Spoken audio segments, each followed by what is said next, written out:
The Sheikh Personal Status Law, signed by Afghanistan President Hamid Karzai, has been revised and edited. However, many changes still need to be made, and fast. In order for Afghanistan to balance order in society while providing equal individual rights, the Sheikh Personal Status Law needs to be revised again. The original draft was processed in 2009. The first draft was very degrading to women. First, it stated women must always obey their husbands when told to do anything from when to wear makeup and when to shower. Then, it continues by ensuring women ask permission before leaving the house, even to work or see a neighbor. However, aspects like these are normal in Afghanistan since Islamic fundamentalist political movements are holding great power societally. This is also known as the Taliban, which is notorious worldwide for its sexist take on creating an environment that will ensure the chastity and dignity of a woman. Many in Afghanistan believe in the Taliban as a religion. However, after many international governments uncovered more information about this political movement and their goals, the cultural suffocating and oppression of women became more clear, causing the Taliban to almost disappear from society. Nonetheless, the media has been focusing mainly on one aspect, which gave the Sheikh Personal Status Law the nickname the Rape Law.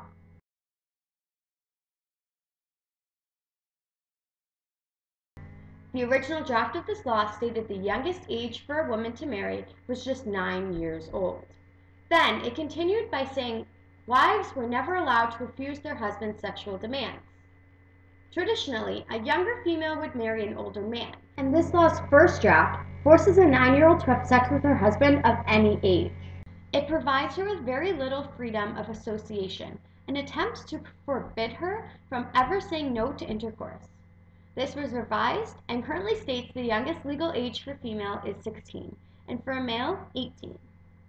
Article 132 lists joint obligations of a married couple and goes as far as saying women must obey their husband's sexual demands as he is expected to be pleased at least once every 4 nights when traveling. But when partaking in temporary marriage, the wife is obligated to submit herself to any sexual demands made by her husband whenever he desires.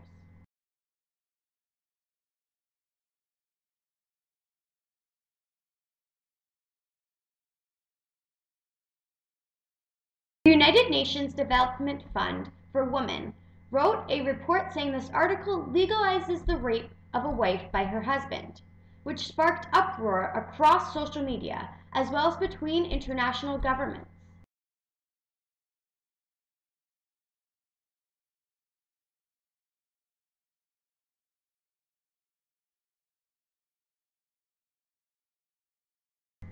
The reasons for refusal of intercourse must be Sharia-based justification or legally valid, such as if either party has an STI, an illness, or will be harmed by intercourse. Marital rape is very prevalent in today's society, especially because in today's day and age, there is a concept of rape culture consistently being discussed worldwide. Calling a loss in football getting totally raped even justifies the ideology that people are normalizing the word rape. As people establish this type of violence as ordinary vocabulary, it is easy to dismiss laws like the Sheikh Personal Status Law that actually violates the rights of a person. To legally state that a woman is forced to objectify herself merely because of a marriage certificate is not equitable. In order to keep all laws in Afghanistan humane, 2 new laws will need to replace the Sheikh Personal Status Law. Afghanistan President Hamid Karzai needs to start passing laws that benefit all citizens equally.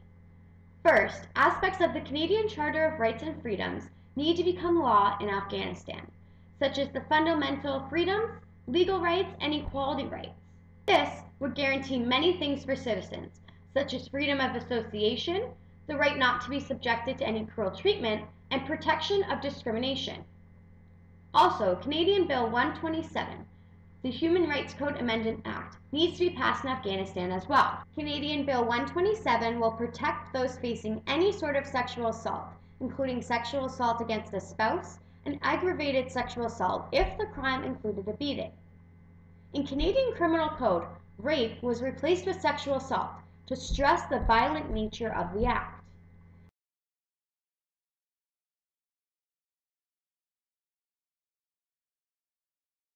If these laws were passed in Afghanistan, it would really stress the citizens that no does in fact mean no.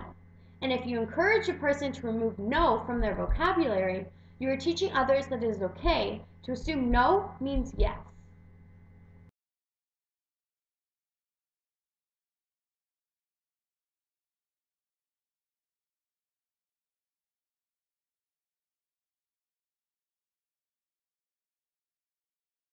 Please, at least once every 4 nights,